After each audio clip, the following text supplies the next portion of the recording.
السلام علیکم بھائی، اسلام سے محبت کرنے والوں کو میرا سلام۔ آج میں اپنے نوجوانوں کو اور دوستوں کو وہ عظیم اخلاقیات ایک کہانی کے روپ میں پیش کروں گا جو بادشاہوں کی سیرت سے ہے اور جو ہمیں دوبارہ دنیا کے اوپر حکمرانی عطا کر سکتے ہیں۔ دنیا میں ہمیشہ چور، ڈکیت اور رہزن ہوتے ہیں۔ امریکہ، یورپ جیسے ترقی یافتہ ممالک میں بھی یہ چیز ہے۔ اس کو کنٹرول کرنے کا طریقہ کیا ہے؟ تو ٹاپک ہوگا نوجوان راہزن۔ چند راہزن قافلوں کے لیے مصیبت بنے ہوئے تھے۔ بادشاہ نے فوج کا ایک دستہ بھیجا جو انہیں گرفتار کر کے لایا۔ بادشاہ نے سب کو موت کی سزا دے دی۔ ایک ڈاکو 16-17 برس کا نوجوان تھا۔ وزیر کو اس کی جوانی پر رحم آیا اور بادشاہ سے درگزر کی سفارش کی۔ بادشاہ نے کہا، اس وقت دنیا بھر میں ہمیشہ پرانے دور میں عقل مند بادشاہ ہوتے تھے۔ آپ ذرا بادشاہ کے الفاظ پہ سوچئے کہ آگ بجھانا اور چنگاری چھوڑنا، سام کو مارنا، اس کے بچے کو پالنا دانش نہیں، عقل مندی نہیں۔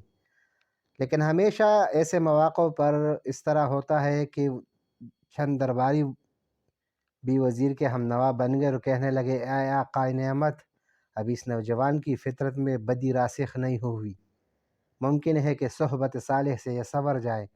بادشاہ نے بادل ناخواستہ اسے چھوڑ دیا اور فرمایا، بخشیدم اگرچہ مصلحت ندیدم، میں چھوڑ تو دیتا ہوں لیکن اگرچہ مجھے اس میں کوئی مصلحت نظر نہیں آتا۔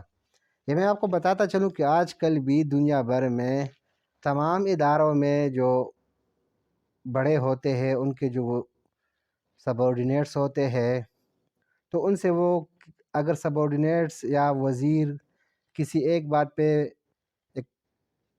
اتفاق کر جائے تو وزیر اعظم یا جو اس ادارے کا سربراہ ہے وہ بھی مجبور ہو جاتا ہے۔ آگے دیکھیے کہ اس میں مزید کیا کہتے ہیں۔ وزیر اس لڑکے کو گھر لے گیا، کئی استاد اس کی تعلیم و تربیت پر لگا دیے اور رفتہ رفتہ وہ نہایت شائستہ و مہذب بن گیا۔ ایک مرتبہ وزیر نے بادشاہ کے سامنے اس کا ذکر کیا تو بادشاہ نے سر ہلایا اور فرمایا، سنیے ذرا کہ بیڑیے کا بچہ خواہ وہ انسان میں پلے آخر میں بیڑیا ہی بنتا ہے۔ 3-4 برس کے بعد نہ جانے اس چور کے جی میں کی آئی کہ آدھی رات کو اٹھا، وزیر اور اس کے بچوں کو قتل کیا اور سب کچھ سمیٹ کر دوبارہ راہزنوں میں جا ملا۔ بادشاہ کو جب خبر ملی تو ایک سرد آہ لی اور فرمایا، زمین شور میں سنبل نہیں ہوگا، اس میں محنت و کوشش کا کیا فائدہ؟